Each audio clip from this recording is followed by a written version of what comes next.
Quería, quería en primer lugar darte las gracias por darte estos minutos para hablar con nosotros. Sabemos que estás con caleta de pega, con muchos asuntos, pero para nosotros es muy importante también contar con tu mirada respecto a lo que pasa a nivel nacional y lo que ha pasado en los últimos meses en el país, en Chile. En cómo has observado, por ejemplo, el rol de los medios de comunicación y el periodismo en el estallido social que vivimos antes de esta pandemia. No olvidemos que estamos en esta anormalidad hace mucho tiempo acá en Chile. No sé cómo lo has mirado tú. Bueno, lo primero que me gustaría decirte es que los medios de comunicación, los grandes medios de comunicación, que me imagino que es a quienes nos estamos refiriendo, Ajá. no solamente hacen periodismo, no son medios exclusivamente periodísticos, sino que hacen otras cosas, entretención y digamos son empresas de negocio. Ujú. Eh, Desde esa perspectiva, a mí me parece que los grandes medios, especialmente la televisión, que es el medio por el que mayormente se informan los chilenos, eh, ha estado cada vez reduciendo y empobreciendo las salas periodísticas Ujú. y los recursos, las inversiones se hacen en aquellos productos comunicacionales que generan mayor ingreso. El periodismo o las noticias, muchas veces, a veces si un periodista hace un tema, no sé, por ejemplo, recuerdo el tema de la carne eh, hace un tiempo en los supermercados, eh, ocasionó la amenaza, por lo menos la amenaza de los supermercados de retirar el avisaje, y eso siempre es un problema con el que tienen que lidiar y que tienen que sopesar los jefes de prensa, los editores. No hay una libertad plena para seguir las reglas propias del oficio para la cobertura de todos los temas. Ujú. Eso como primera regla. Y encima de eso, en el último tiempo, presionados por la crisis económica y porque el avisaje se está yendo de las plataformas tradicionales y se está yendo a online, ellos han ido reduciendo aún más los equipos periodísticos y también la importancia relativa dentro de los medios de comunicación. Ujú. ¿Qué significa esto entonces? Que no hay mucho recurso humano, intelectual, eh, para hacer el reporteo diario, que a Ujú. mí me parece que es la mayor déficit que tenemos en Chile. El déficit del reportero que busca información de manera independiente y que la procesa y la difunde con el afán de contribuir al bienestar público colectivo, Ujú. como la función clásica del periodismo.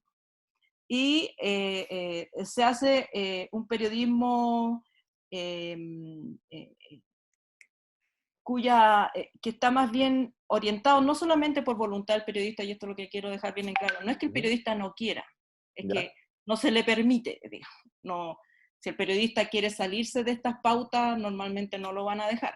Ujú. Eh, no hay espacio para que el periodista haga este reportero, sino que más bien se acude a las fuentes oficiales. Claro. Y las fuentes oficiales, digamos, vocerías oficiales, y no entendido solamente oficial como fuente de gobierno, sino que también grandes gremios, grandes representantes de ABCD, las autoridades ya concedidas por la sociedad chilena, sea en el ámbito, por ejemplo, intelectual o artístico o empresarial o figuras de gobierno y etcétera.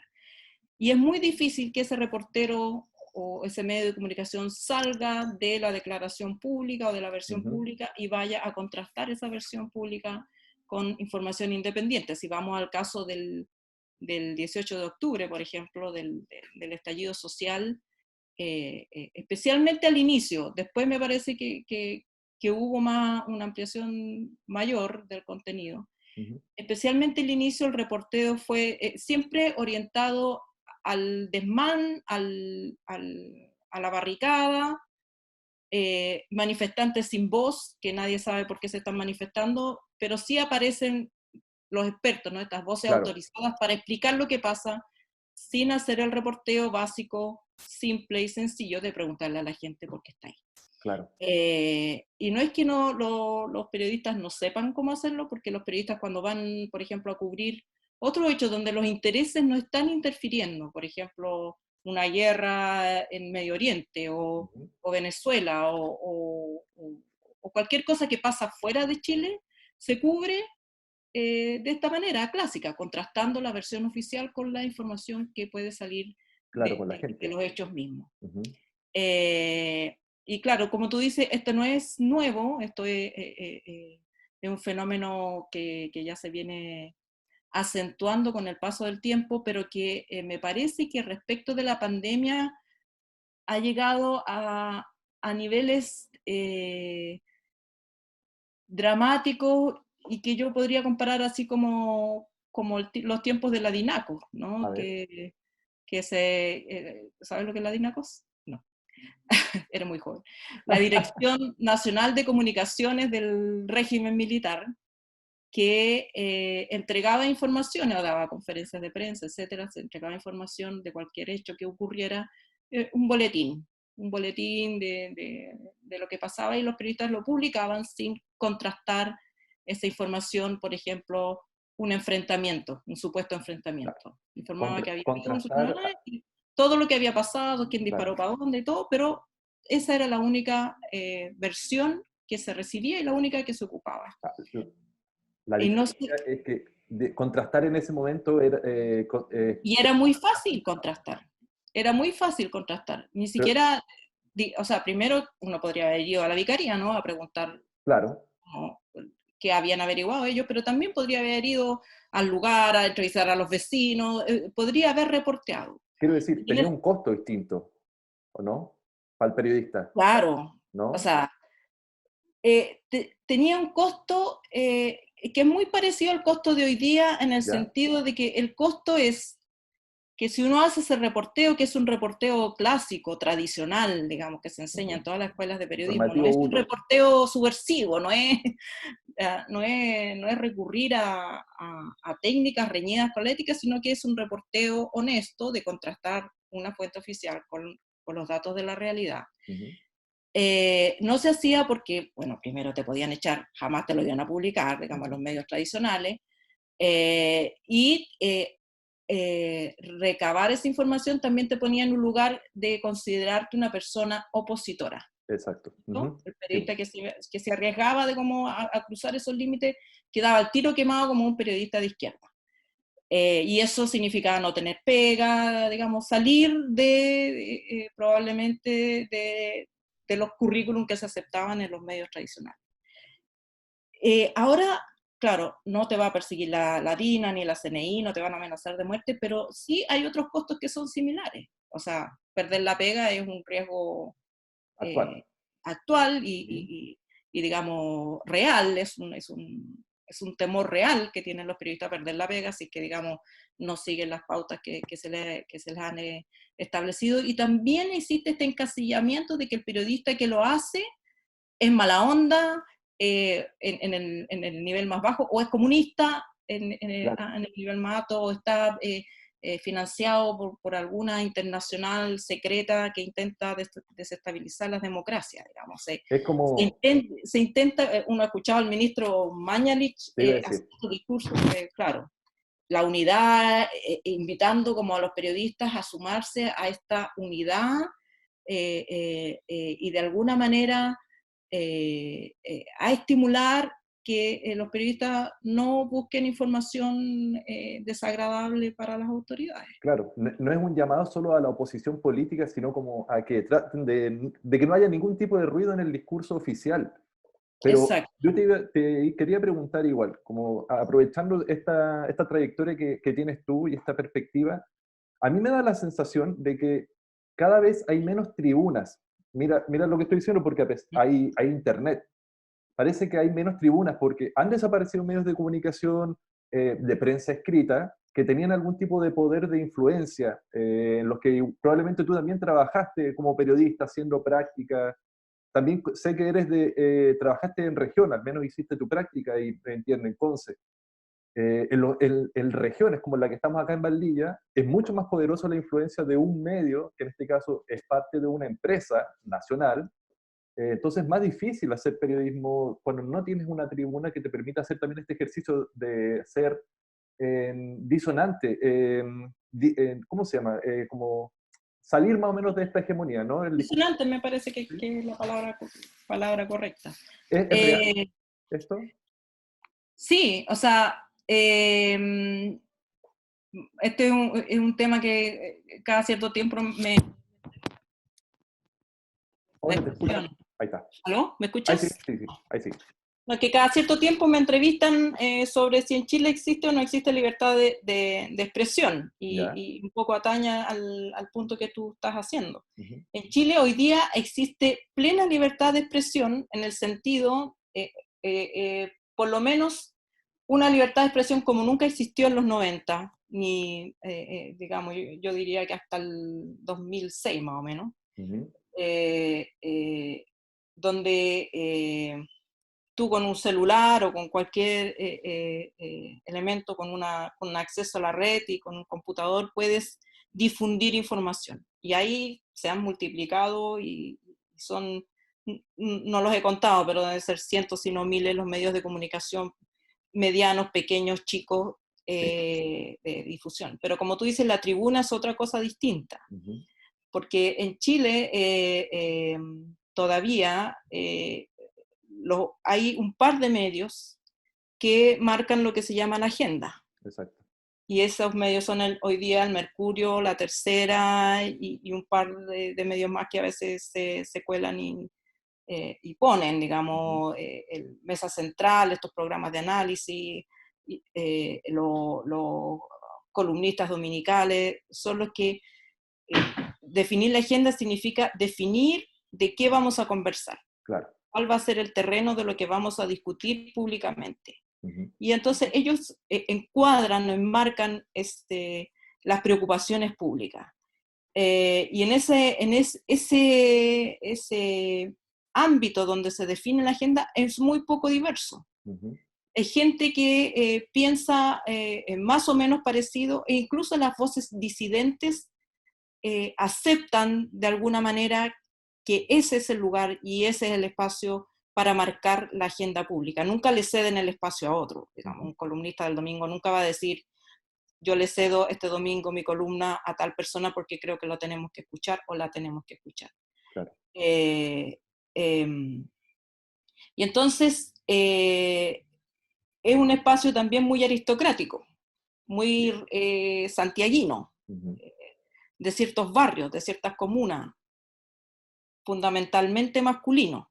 Ujú. Entonces, es efectivo que, aunque tengamos mucha mayor libertad de expresión que en el pasado, tenemos mucho menos pluralismo, mucho menos acceso a información disidente o información que contradice lo que se dice en esas informaciones públicas, que se para desde otro punto de vista o que recoge información que esos medios no salen a buscar. Ujú. Eh, Además, los medios digitales que han surgido, casi todos tienen como límite la capacidad de generar recursos. Todavía no se ha inventado una fórmula muy eficiente o lo suficientemente eficiente como para que se pueda financiar y sostener en el tiempo equipos de prensa sólidos. No solo en Santiago, en regiones todavía es aún más. Ujú. Existen medios que hacen muy buen periodismo de investigación y podría haber más y podría ser mejor, pero a mí me parece que el déficit no está en el periodismo de investigación. Ya. El déficit está en el reporteo diario, en el Ujú. reporteo regional, en la realidad cotidiana que vive la gente todos los días. Y por eso cuando de repente eh, eh, irrumpen manifestaciones sociales tan masivas y potentes como las de octubre, mucha gente se sorprende y dice, no lo vimos venir. Ujú. Y claro, no lo vimos venir porque no lo estábamos reporteando. Claro. Y parece que nos acordamos, los periodistas nos acordamos mucho de la calle, sobre todo cuando pasan protestas. Ahora, Claro. bueno, esta semana nos tocó, y te quería aprovechar de preguntar, Ahora el tema del hambre, como se le puso hambre, protesta en el bosque, comuna vulnerable, pobre, y nos acordamos nuevamente de la calle.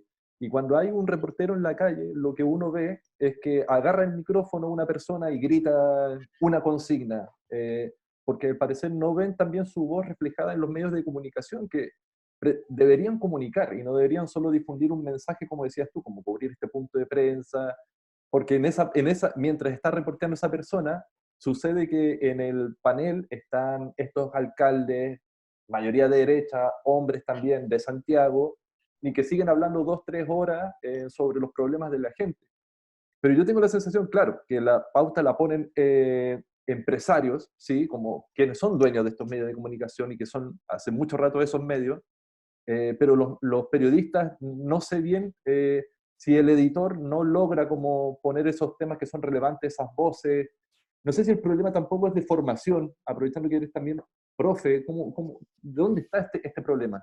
Yo no creo que es de formación, ¿Ya? porque en formación me consta que no solamente en la escuela donde yo trabajo, sino que en la mayoría de la escuela uno le enseña a los periodistas las técnicas, la función del periodismo, el rol periodístico, la ética, digamos, y aprenden a hacer trabajo con estas reglas Ujú. clásicas. Y la prueba es que cuando, como te decía, cuando los chilenos, los periodistas chilenos salen a cubrir otros lugares donde no hay conflictos de intereses locales, lo hacen de lo más bien, lo hacen súper bien, digamos, y buscan información de calidad.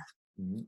En Chile no es problema de formación. Yo he estado en esos sets de televisión, yo he estado en esos matinales, y uno puede sentir cómo la gente se asusta cuando uno dice algo que corre la línea, digamos, Claro, que corre estos límites invisibles de lo que se espera que uno converse en televisión y ya. de lo que se espera que uno hable. O sea, se produce así como y uno puede sentir como, aunque no lo escucha, como de arriba o el switch empiezan a apurar o a cerrar, que cierren, que vamos a comerciales, que digamos se corta el hilo, o Ujú. tú planteas algo y nadie te lo sigue, nadie sigue ese hilo de conversación incómodo.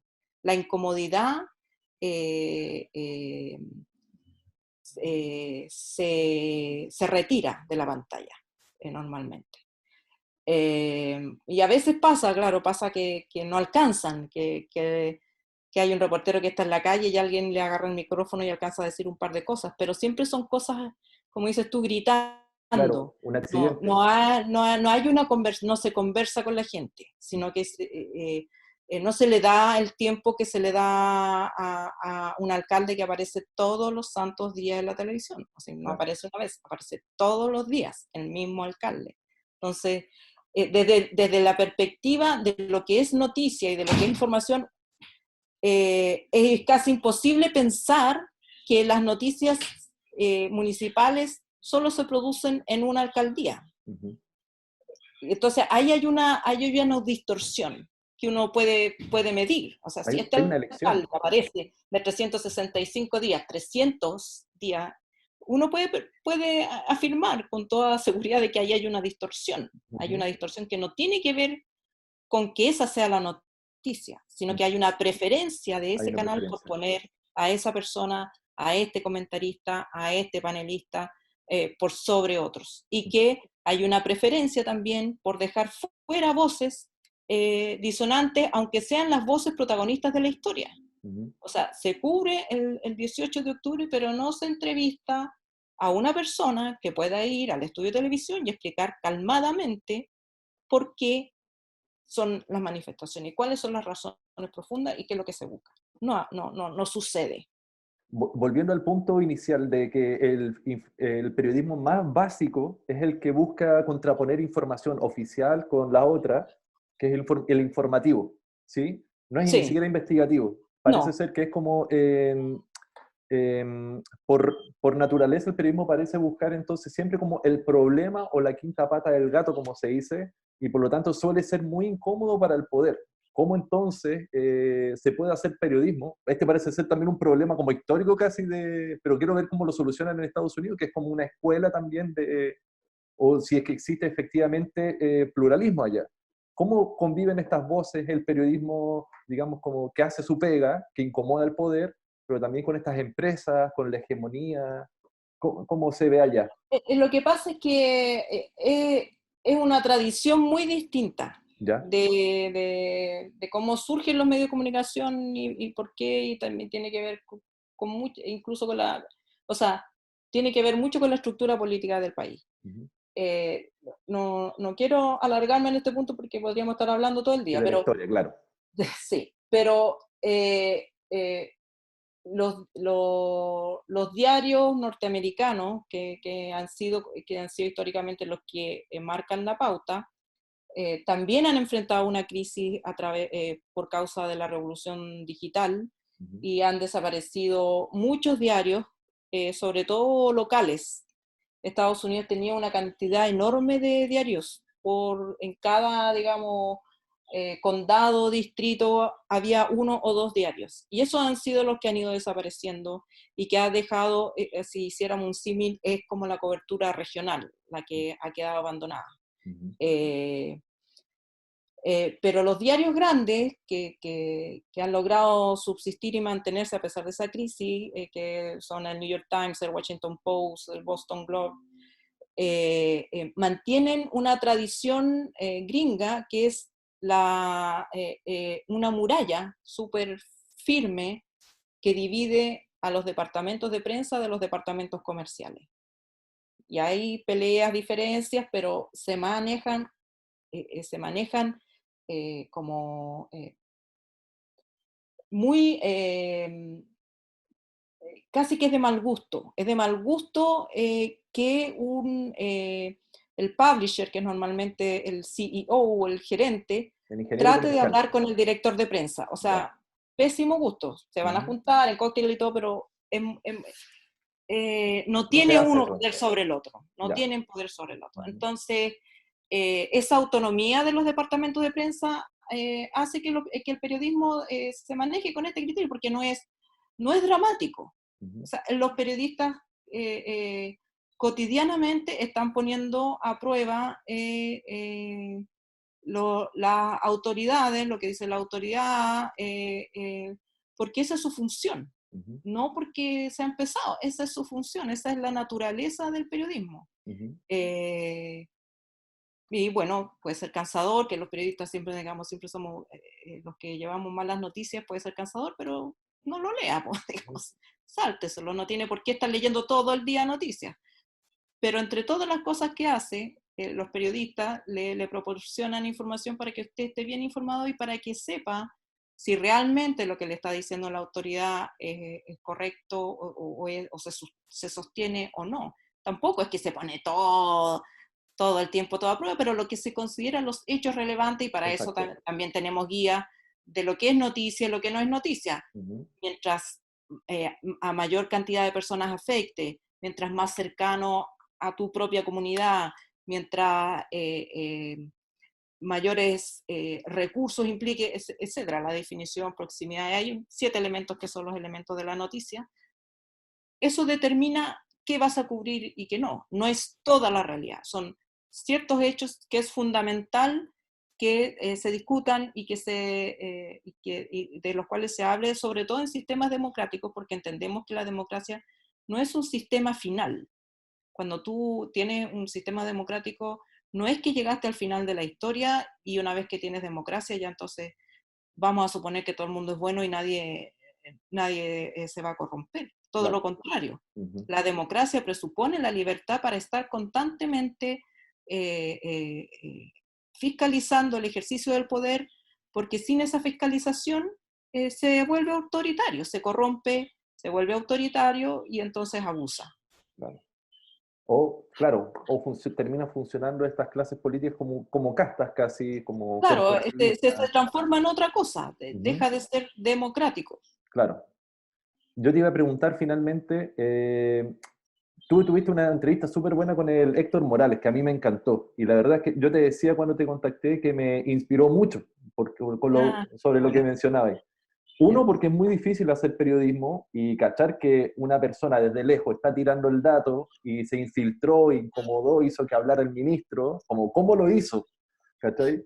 Entonces quería saber cómo, no preguntarte cómo lo hiciste, porque ya igual te lo han preguntado varias veces y se puede buscar, pero es como saber cómo, cómo, qué le diría a los periodistas que se están formando, a los jóvenes? Yo no soy ya tan joven igual, pero como a los que queremos, a los que te vemos a ti, a los que vemos a la Mónica González, a los cabros de Interferencia, al Desconcierto, y que estamos en regiones, cómo hacer periodismo, qué mirar, qué leer, cómo tomar fuerzas cada día, cómo motivarse para hacer periodismo.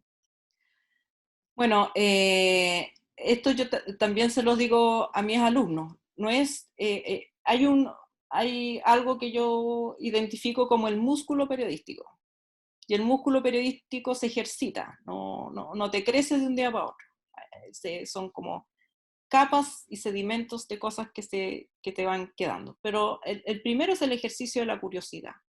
Nunca, nunca avergonzarse de tener curiosidad y nunca avergonzarse de no saber.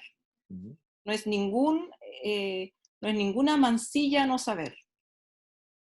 Pero una vez que descubres que algo no sabes, sí es un pecado profesional pretender que lo sabes. Uh-huh. O hablar de algo que no investigaste totalmente en profundidad y que probablemente nunca vas a llegar a conocer con la profundidad de los especialistas, pero los periodistas tampoco tenemos que ser especialistas, tenemos que alcanzar la profundidad suficiente para entender el problema, saber a quién preguntar, saber dónde obtener la información y después cómo difundirla. Yo he visto en mis estudiantes, en algunos, muchos deseos de cambiar el mundo. Uh-huh. Y uno llega con deseo de cambiar el mundo y lo primero que hace es ponerse a escribir panfletos. Claro. Claro. Entonces, digamos que es natural. Uno quiere cambiar el mundo, entonces uno dice abajo este, arriba el otro, ya. Pero después que pasa ese punto, ese no es el aporte del periodista. Para eso hay dirigentes políticos, para eso hay gente dirigiendo centros estudiantiles, juntas de vecinos, lo que sea. Allá están ellos. Los periodistas les podemos contribuir a ellos con información de calidad, con saber exactamente. Si vamos a hablar de hambre, vamos a reportear el hambre. Entrevistemos a las familias que están pasando hambre. ¿Cómo se están organizando para superar hambre? ¿Están respetando o no están respetando la cuarentena porque tienen hambre? ¿Cuándo empezaron a sentir hambre? ¿Cómo vivían antes? ¿Cómo sobrevivían? ¿O cuál era su fuente de ingresos? ¿Por qué se agotaron?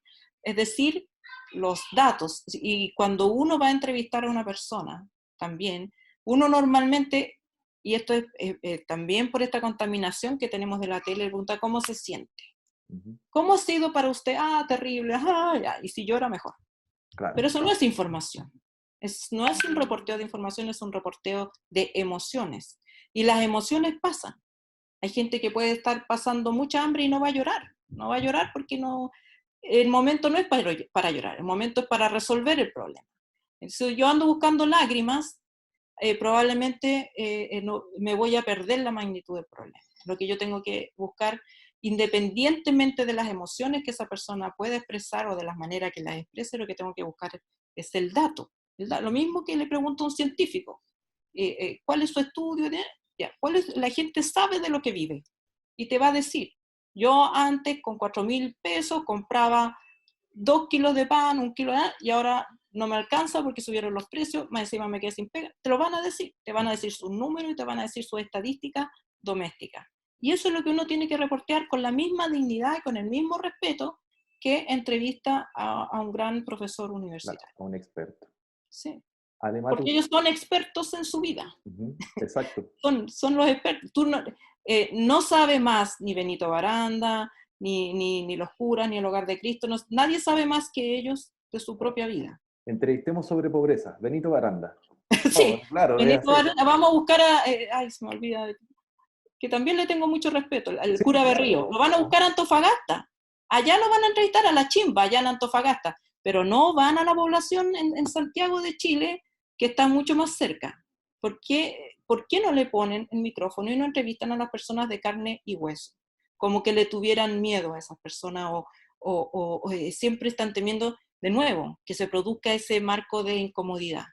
¿Por qué entrevistan a Berrío y a Benito Baranda? Porque a lo mejor van a decir lo mismo, pero se manejan en los códigos y no, nunca dicen, nunca traspasan totalmente la barrera de la incomodidad. Ujú. Alematus, te quiero agradecer tu tiempo, tus palabras inspiradoras y tu trabajo. Muchas gracias. Gracias a ti y suerte. Muchas gracias.